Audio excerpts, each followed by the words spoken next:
and welcome to another session of the 2021 Online Student Development Conference. I'm Mariette Hakom, Chair of the Council, and with me is Suramya Bansal, fellow Council member all the way from India. And then from home ground, we have Dr. Albino Jopela. He is the head of programs at the African World Heritage Fund. He has a doctoral degree in archaeology from the University of the Witwatersrand in South Africa, where he is currently also a research fellow. He was a lecturer of archaeology and heritage studies at the University of Eduardo Mondlane in Mozambique from 2008 to 2017, and an associate researcher at Kaleidoscopio, research in public policy and culture, also in Mozambique, and a World Heritage Advisor to the International Council on Monuments and Sites, between 2015 and 2018. His professional interests include heritage management, systems or custodianship, intangible cultural heritage, rock art conservation, heritage sociopolitics, and liberation struggle heritage in Africa. So, Dr. Jopela, thank you very much for joining us today. And without further ado, over to you. Thank you very much, Mariette and the Council, for this kind invitation and the opportunity to share some notes with the distinguished colleagues and guests in the event. Today I'm going to focus more on the World Heritage Convention in Africa, hoping that the topic will not only shed light into a number of aspects that shape what is heritage conservation today in Africa, but also, and with particular attention to the work of the Africa World Heritage Fund, an institution that promotes the implementation of the World Heritage Convention in Africa. I'm just trying to share my screen. Okay. Please confirm you can see my screen. Great. I would like to take us back to at least to the period of the World Wars, which one of the consequences was the major destruction of what it was called the monuments and the built heritage across Europe at the time. So we talk of World War I and later the World War II. So one of the results was then the creation of an institution that was tasked to promote peace and security, but most importantly, by changing the minds of the people who engaged in war as a sign of the differences. So the promotion of education, science, and cultural understanding was then the primary task of the United Nations agency that was dedicated to the promotion of peace.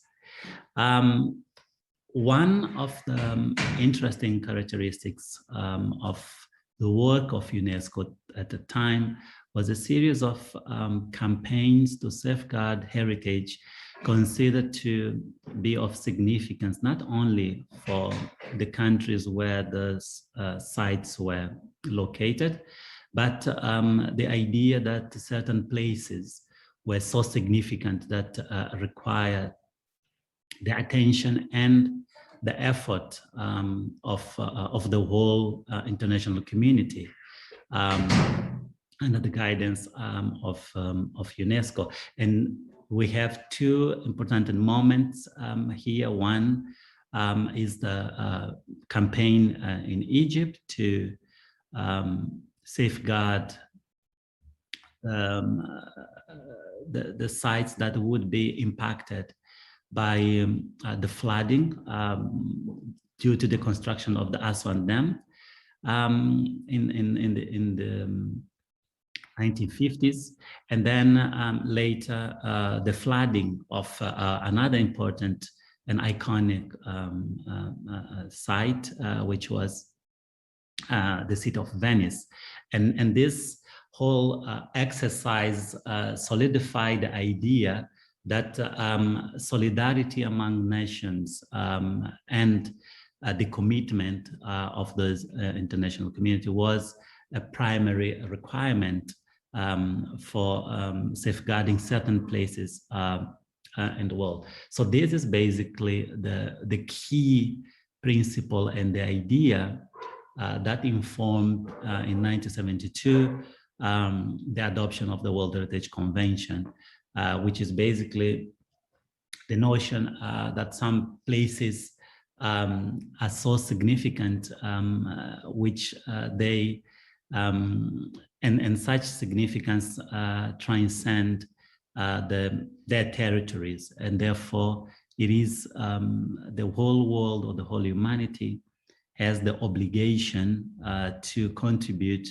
towards safeguarding them. So if you look at the world map and the World Heritage List today, you have the yellow dots are the cultural sites, the green dots are the nature sites, and the red dots are the sites on the World Heritage List in danger, meaning the sites the sites that need special attention.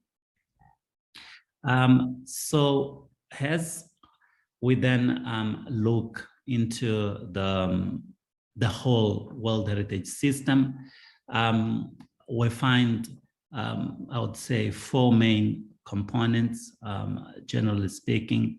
So you have the World Heritage Convention and its operational guidelines, which basically outline what are the criteria and the conditions for a site or a place to be considered of outstanding universal value and be inscribed on the World Heritage List.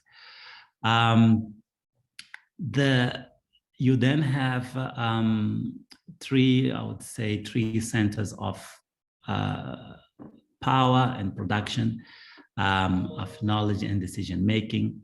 So you have the state parties, which is every country that has decided to ratify the World Heritage Convention, and this is the most ratified convention in the UN system. And the state parties during the General Assembly, then they vote 21 countries that form the World Heritage Committee. And those, the 21 countries then serve for a 2-year term that can actually be renewed up to 4. So the World Heritage Committee then is the decision body that make all decisions about which sites get inscribed on the list, which sites get delisted, which sites are moved from inscribed on the World Heritage List in danger. Equally, decisions about conservation, approve the state of conservation reports, decisions about funding, which countries will receive international assistance. So all the decisions are made by the committee that meets once a year, ordinarily. The work of the committee is then based at the Secretariat, which is the World Heritage Center. And in their website, one can find all the information regarding not only the convention, but all the other instruments and bodies. While the World Heritage Center basically does the work of the Secretariat of the World Heritage Committee, then the committee is advised by a body of 3 institutions. 2 of them, ICOMOS and ICROM, concerned with culture, and IUCN, International Union for Conservation of Nature, concerns of nature sites. So if you take, for instance, the decision to inscribe a World Heritage, a site on the World Heritage list, then you would find that the state parties will develop a nomination file, then they will submit to the Secretariat, to the World Heritage Center. The World Heritage Center will then send this for the advisory bodies for evaluation, and then the advisory bodies will send that to the center with recommendations, and the World Heritage Committee will take those recommendations and make a decision, which would be to follow the recommendation or to overturn it by and adhering to other reasons to do so. And one of the features these days that there has been a huge discrepancy between what the advisory bodies are recommending and the final decision by the committee members. So when one of the processes within the World Heritage system is the periodic reporting, which is basically an evaluation of how the convention has been implemented in each region, and a development of an action plan which aim at improving the state of implementation of the convention. And when we look at the Africa region, and here I have to make a point, within the UN system and UNESCO, particularly by Africa region, it means sub-Saharan Africa. As North Africa, it's included as part of the Arab states, which is North Africa and the Middle East. So most of the data that are sort of present here, for instance, on this table, we are looking at sub-Saharan Africa, and on later I'll show, for instance, when it comes to World Heritage listing, when we include the other regions. So within these evaluation cycles, the first one was in 2002. One can see the evolution in terms of the main points or main categories concerning the implementation of the World Heritage Convention in Africa.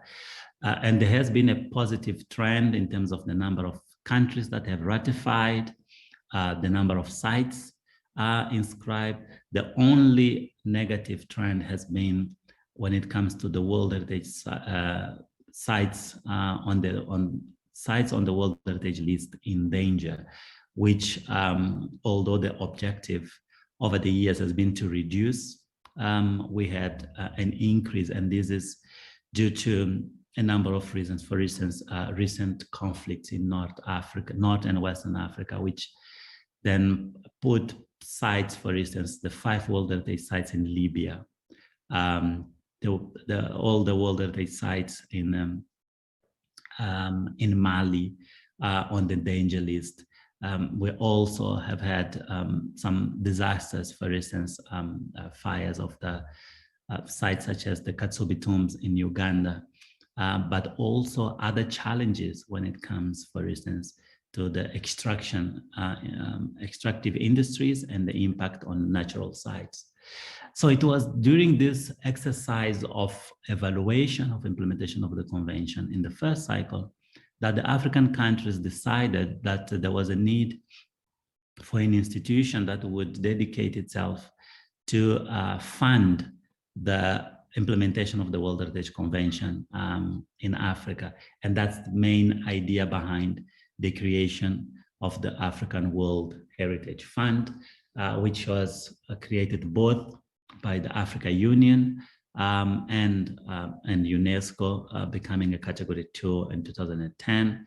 The government of South Africa then offered to host the fund on behalf of the African continent. And the fund is now hosted by the Development Bank of Southern Africa, which is headquarters in Midrand. So the main idea that drive the fund is to invest in African heritage and use it as a catalyst to transform not only the image, but mostly the idea and the perceptions about the role of heritage in African society, by contributing to infrastructural development, but also being able to produce tangible benefits to the custodian of this heritage. Being guided by both Africa Union and UNESCO, then the policy documents of these both institutions are the most influential guiding policies to the fund. And as we are celebrating, according to the African Union, the Year of Arts, Culture and Heritage this year, one of the aspirations of the Agenda 2063 of the African Union that speaks closely to the objectives of the fund is Aspiration 5, where we're looking to using heritage to strengthen the cultural identity and the values of what it means to not only to be African, but to what is the value of African heritage. And this is one of the guiding principles of the fund. In terms of governance, the fund has, say, 3 levels. So the first one is a level with the patrons, which advocates for mobilization of resource, but also the advocacy of the work of the fund, not only in Africa, but also around the world. The main decision body is then the board of trustees, which comprise different groupings from host countries, representatives from the African Union, but also professional members.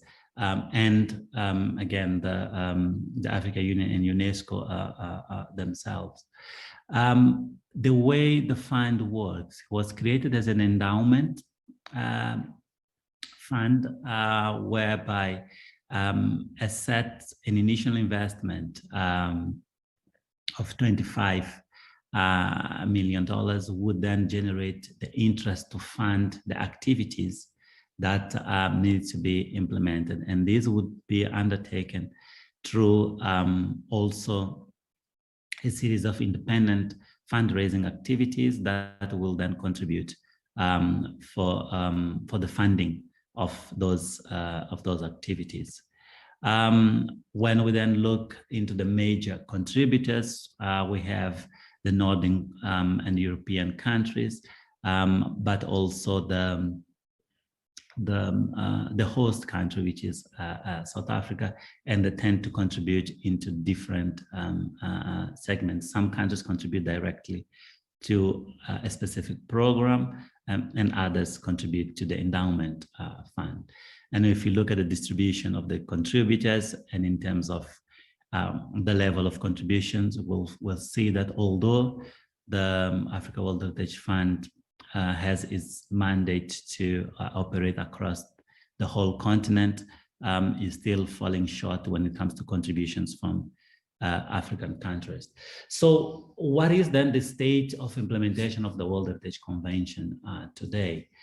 So we find that there is a huge, one of the main problems is the underrepresentation. For instance, out of the over 1,100 sites inscribed, less than 13% is in Africa. And an aggravated problem with this is that of the 55 sites that are on the World Heritage List in danger, then you find that 42% are actually in Africa. So Africa is not only underrepresented on the list, but then is also overrepresented when it comes to sites that are struggling in terms of conservation in poor state. And if you look at the major threats, you will find that the main threat is actually management deficiencies, which basically talks to the weaknesses in terms of the governance and the infrastructures in place to manage sites, for instance, regular conservation, staff that is qualified and equipped to undertake conservation duties. And then you have unplanned development activities and projects which have negative impact on heritage. And lastly, you also have disasters. And recently we are in the middle of one as the impact of COVID-19 on World Heritage has been also quite significant. So it is in this nexus of concern that the fund within the current strategic plan, which is then derived from each cycles of 3-year period. Now that the fund look into improving the representation of African sites on the World Heritage List, is also concerned with improving conservation and management, helping the custodians of World Heritage, including the youth and women, to derive benefits from this. And one of the key strategies here is the continuous strengthening of capacity building, training and through workshop and field projects, and the hope that all these will then consolidate not only the position of the fund, but also be a positive force in terms of the implementation of the World Heritage Convention across the continent.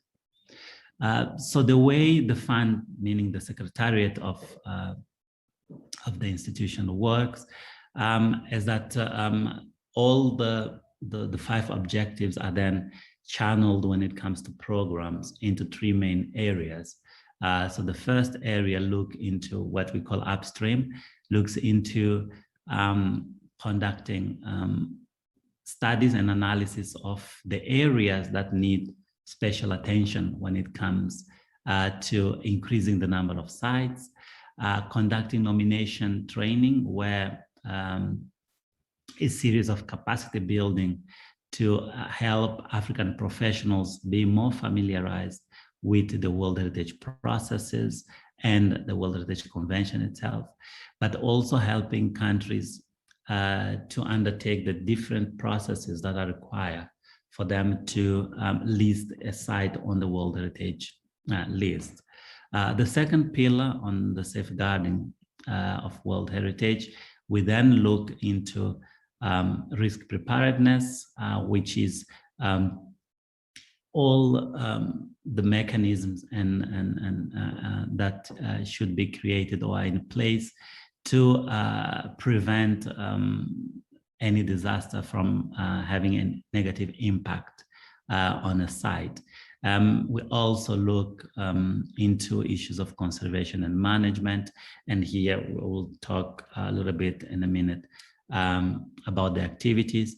And finally, the fund also look into the issues of sustainability, how heritage contributes to, for instance, the Sustainable Development Agenda of today within the UN, but also the Sustainable Development Agenda within the African Union specifically. And here we look into the interface between heritage and tourism, heritage and entrepreneurship, and many other areas. So in order to address the under-representation, we look into, which then talks to one of the strategic objectives.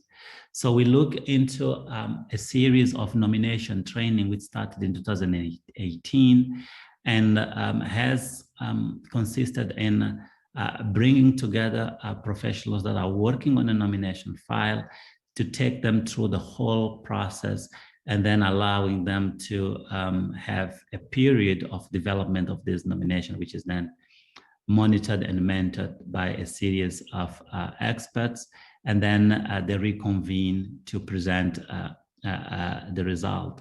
So over the years, this has then produced a number of results.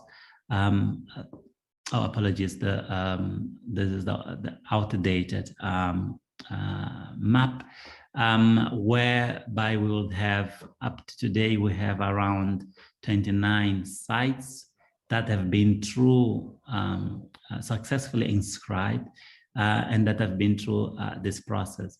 And this capacity building program has the advantage that even when countries have not, the process has not culminated with an inscription, it has developed the skill, the internal skills for dealing with issues of the World Heritage Convention. Another important element here is the gap study that was, for instance, recently finalized, which then indicates what are the key priorities when it comes to World Heritage in the next 5 to 6 years, and that helped then direct the effort into the sites to be inscribed. When we look into the second objective, how do we improve conservation and management, then the fund has a series of grants. The first one is the conservation grants, which is then aim at helping state parties or African countries to address these issues. So each year a call for conservation is sent out, and countries apply, and an independent panel evaluates those applications and make a recommendation to the board of trustees to then make a decision. And then here on the map, you'll see that some the countries that have benefited more than others, but then there's also a number of countries that have not yet applied and used. And this funding is used for many areas of conservation, from preparing disaster risk management plan, but also just issues of conservation plan. Recently, 3 projects were implemented. One in Ethiopia, one in Cote d'Ivoire, and one in Kenya. In Kenya was such a strategic management plan. In Ethiopia was a conservation a plan for a historic town, and in Cote d'Ivoire was also a risk preparedness component. Another grant component that we have is a grant that is dedicated to supporting young professionals and students who are doing research on World Heritage, any component of nature or culture World Heritage sites, or a site that is on tentative listing, meaning in the process of being nominated. And this aims to basically provide resources for field work that will allow such research projects to contribute in terms of knowledge production regarding World Heritage in Africa. And another area which concerning conservation, it's in a partnership with the International Union of Conservation of Nature, whereby a series of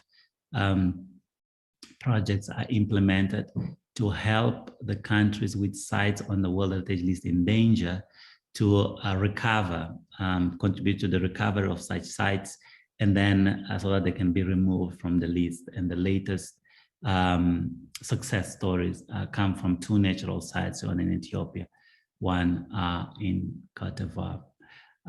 So thirdly, the strategic objective that focus on communities and sustainability, one of the flagship projects is the Youth Forum, which basically is a meeting that takes place before the celebration of the Africa World Heritage Day, which is the 5th of May, whereby the youth gather to discuss issues concerning World Heritage.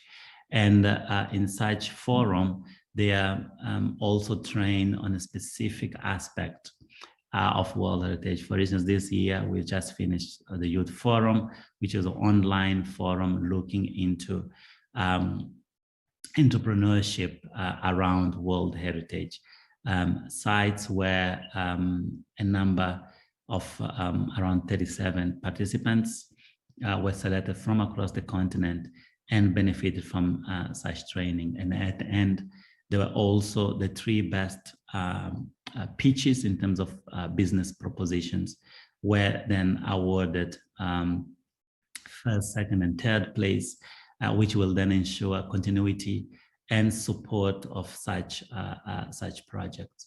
Another area of intervention here when we look at the youth is the recent program that the Africa World Heritage Fund has developed with ICROM, which is based in Rome, to look into how heritage can be brought into the mainstream for being one of the forces for job creation and development of livelihood opportunities for the youth.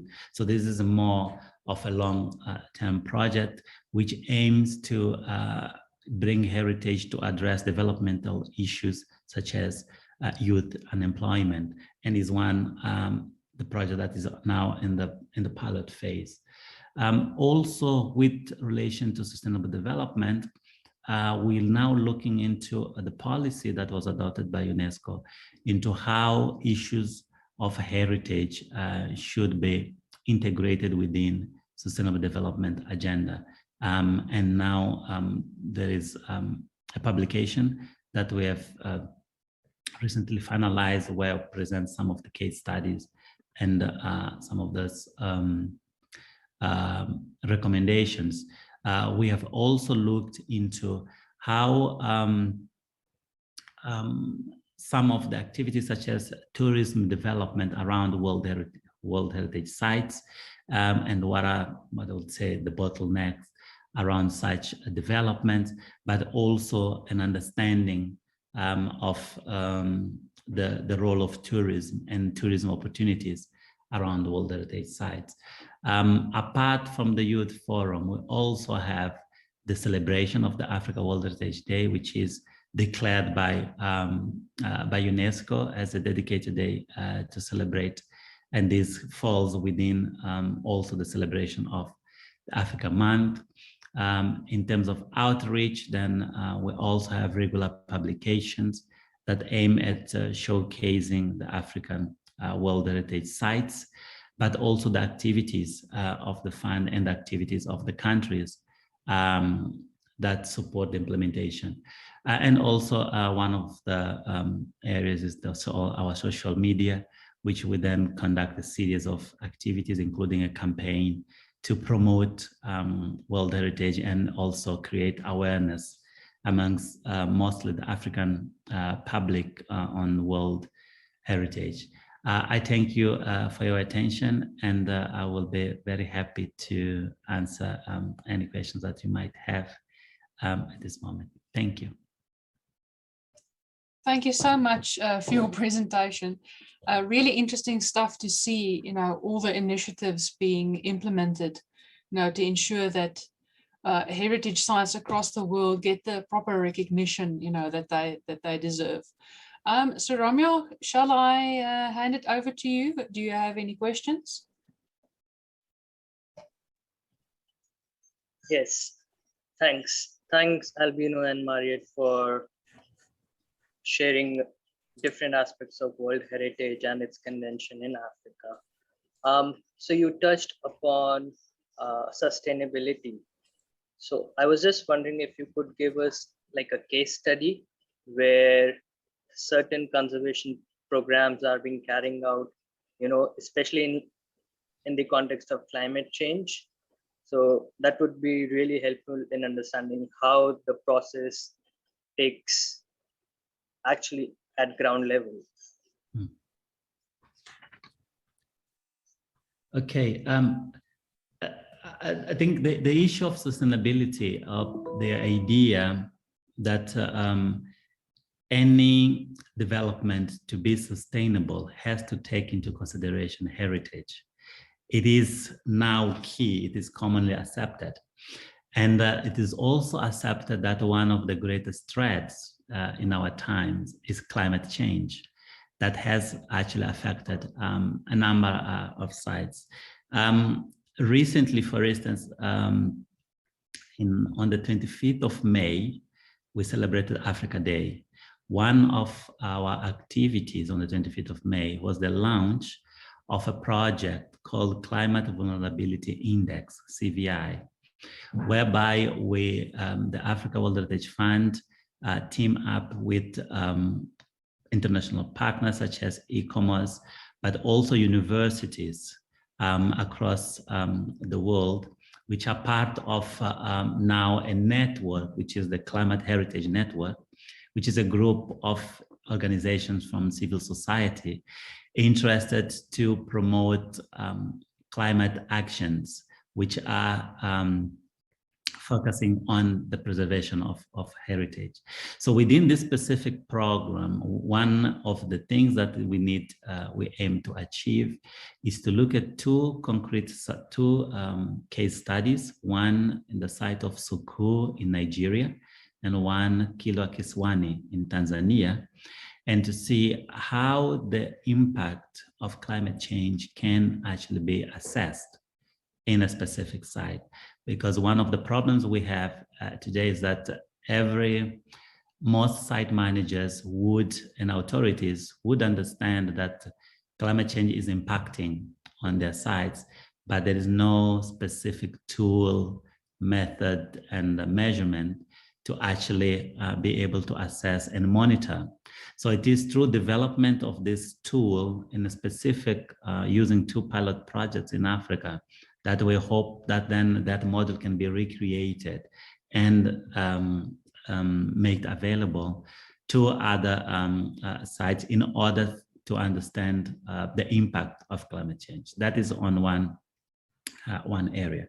On the other area, when we look at, for instance, the publication on World Heritage and Sustainable Development and implementation of the 2015 policy, we look into what are the initiatives that site managers and authorities have developed on the ground in order to make their sites more sustainable. For instance, you'll look at a site such as Robben Island in South Africa, famous by being where Nelson Mandela was incarcerated and others with the struggle against apartheid, and how, for instance, a site that was run on diesel in order to generate electricity, then move significantly into using solar power plant. And so such sort of innovative methods, which then are shared and are promoted in order to see how our heritage then contributes to the goals of sustainability.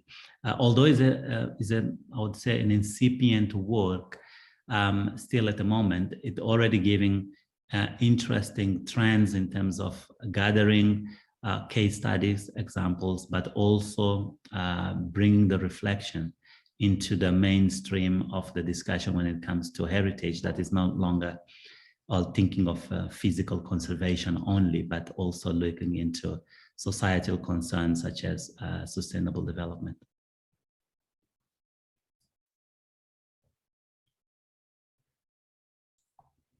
Thank you very much for your answer. From my side, my question relates to the identification and, I guess in some cases, reclassification of heritage sites, particularly in Africa. If we think about the not too distant past, sites were identified and categorized, based upon very colonial and Eurocentric views of what constitutes heritage that is worth protecting. So do you find that in the context of decoloniality and post-colonial theory, that there is a positive development towards identifying sites based on the values that local communities associate to the sites, and not necessarily more Western or modern concepts even of heritage, but focusing on what the people themselves find important and find worthwhile protecting? I think that's a very interesting question, because if you look at and I go back to the World Heritage Convention, mostly because it has been one of the most influential forces when we think about heritage, and what you mentioned in terms of a westernized notion of heritage has been globalized by the World Heritage Convention and so on. However, the convention has also been a platform where new ways of thinking were also allowed to become part of the mainstream. And in this case, for instance, I'll give an example. If you look into the rock art sites that are inscribed in Southern Africa, for instance, you look from the Drakensberg in South Africa, Matobos in Zimbabwe, Shongoni in Malawi, Todilo Hills in Botswana. So you'll find that in all those sites, they are also listed under criteria 6 because of the strong intangible association of current local communities to those sites. And one of the great contributions towards that has been the recognition that we're not long looking at only at the archaeological site, the tangible, the material heritage only, but the fact that that intangible association for contemporary communities is also of significance in this case. So that has also allowed that, I would say, the post-colonial, I would say, interpretation of the same sites which in the past were only looked for their archaeological value. On the other hand, the fact that the convention comes from that very westernized point of view has also had tremendous impact in what we have represented across the continent. So for instance, you would find that one of the problems is the narrative in terms of what constitutes outstanding in such sites.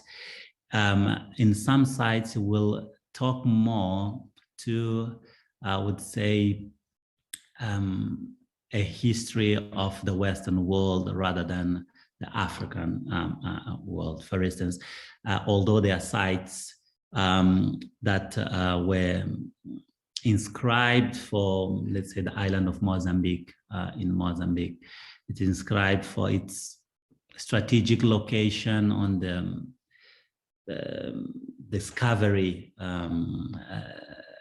maritime route from Europe to India. It doesn't then celebrate enough the local heritage, but also other elements. For instance, elements such as slavery all across the West Africa and also in the Indian Ocean. So there is a number of issues that one has to be aware when looking into this nomination, but also answering a question: what is the heritage that we value as Africans today, and what are the sort of the interests?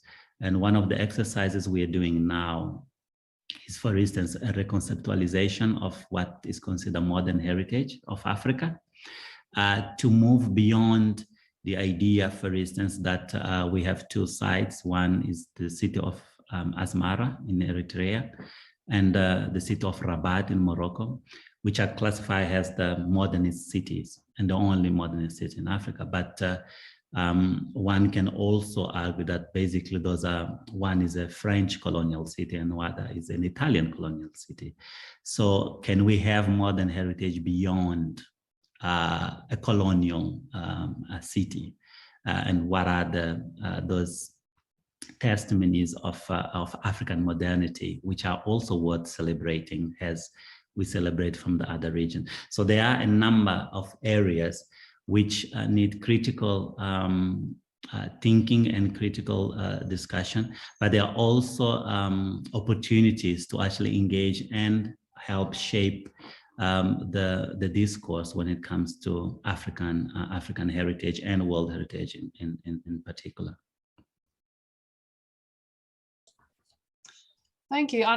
It's very encouraging to hear that there is, you know, a drive towards reconceptualization, and of course that process of reconceptualization also goes hand in hand with community engagement and getting people involved in their own heritage and consulting more directly with people, and, you know, getting them to express their experiences of intangible heritage with not just sites, because we tend to focus on, you know, sites. We tend to focus on structures and objects and not necessarily the aesthetics of the entire environment, you know, or connections to the landscape, things that might seem, you know,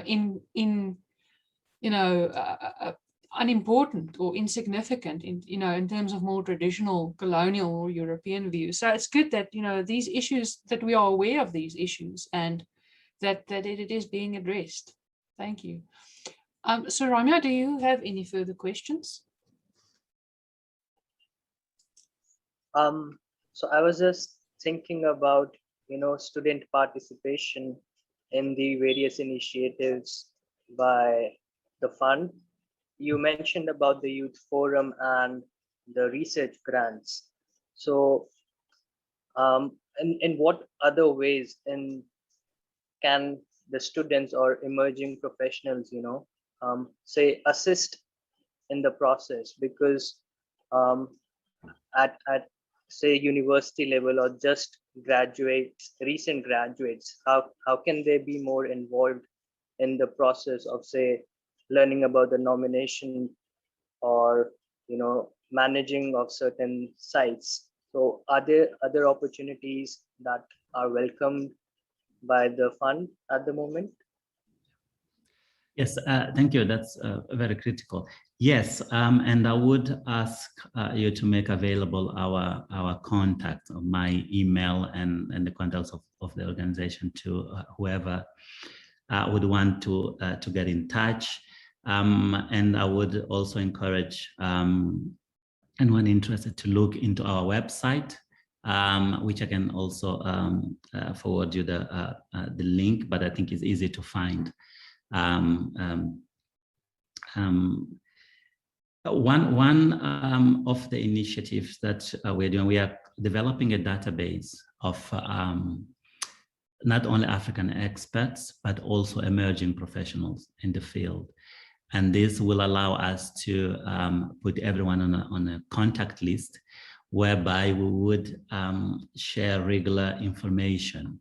So we have quarterly reports, and in each of the reports, we always look forward in terms of the upcoming activities, which I would encourage people to look at. In those activities, we often send a call for applications, which we would be very happy to share with you as a council, that we can also share with all emerging professionals and students. And then they would then have opportunities to see from activities such as not only the youth forum, but now due to COVID, we have also moved a number of activities online, considering a greater chance of participation because we are not longer traveling and having in-person activities. So that would be some of the areas, and I would also be happy to share with you the full calendar of activities that we are looking towards implementing in this financial year that goes all the way until March. But if you have a glimpse into our social media and the website, you will find quite a number of information there, and then a more up-to-date we can everyone can just get in touch, and I will be very happy to share the opportunities that that we have. Yes, so Ramya, you have your hand raised. Yes, I was just wondering in terms of accessibility. So, there are populations who do not have, say, access to internet connections, right? And resources for like basic computer technology. So do you think like one of the focus also needs to be for creating more accessibility to digital technology? Because not everyone may have that, especially now that everything has moved to a virtual engagement. So what kind of future programs can we see from the World Heritage Fund or UNESCO so that it allows those platforms for engagement? Yes, I mean, I think it's one of the tricky situations that we see across the continent, and it was laid bare by the COVID pandemic, whereby in certain regions of the world, one could move easily all the programs from in person to a virtual platform. In some of our programs, for instance, we have one on entrepreneurship around World Heritage. And it cannot go online at the moment, mostly because the level of in-person contact and engagement with different segments of local communities around sites does not actually allow for any other form, if not in person. So they are sort of, depending on the context that you're looking at, in a considerable number of World Heritage sites, they would be located in very remote areas. So even without the pandemic, to conduct any activity in certain areas with a very dispersed population is always a challenge. However, it's through a strong collaboration with not only state parties, authorities, but also other institutions that deals with, let's say, other social and development programs. For instance, we do work a lot with institutions that may have a focus on not on heritage, but equally access on some development program, and they would have further access to certain communities that are not easily accessible. On the other hand, we're also looking with universities on how the so-called the fourth digital revolution, the digital revolution can actually be made widely accessible. But then one also has to consider the mandate of an institution that looks into supporting the implementation of the World Heritage Convention in Africa and all other spheres of intervention that are required to facilitate that work. That's why if one, for instance, look into capacity building, ideally we have to work more closely with universities who have traditionally the mandate of training people at, let's say, at least at the tertiary level of education. And if you want, for instance, looking at a project on reducing risk in a specific site or cities, then you're looking into all the structures that relate to security, including fire brigades, firefighters, and so on. And now, as the pandemic has illustrated, we also have to work with health authorities. So it's all that sort of a complex nexus of different partners that one have to mobilize in order to bring matters of heritage to their attention, but also to see to which extent such concerns for heritage can also be integrated and not be left as I say, a luxury or a secondary concern when people are looking into other more pressing needs, such as food production, education, and so on. Thank you very much for that response. To get just briefly back to your previous question and response in terms of getting in contact with you, following the organization's social media and websites, and looking out for the activity schedules and any events or online initiatives that students can tune into. We'll be posting that, students, this is of particular interest to you, we'll be posting that as part of the additional information on the quiz form. So just look out for that. We'll post some relevant information, and don't forget to complete the quiz that's associated with this presentation. So without further ado, we'd like to thank you very much for joining us today. I think it was a very informative session, and it actually ties in well with kind of like the subcategory or theme that we've boxed your presentation in, a few other presentations that relate to cultural heritage management and the protection of our heritage sites. So Albino, thank you very much once again for joining us today. And thank you so much. It has been a great pleasure to share, and I very look forward to your participants and students getting in touch.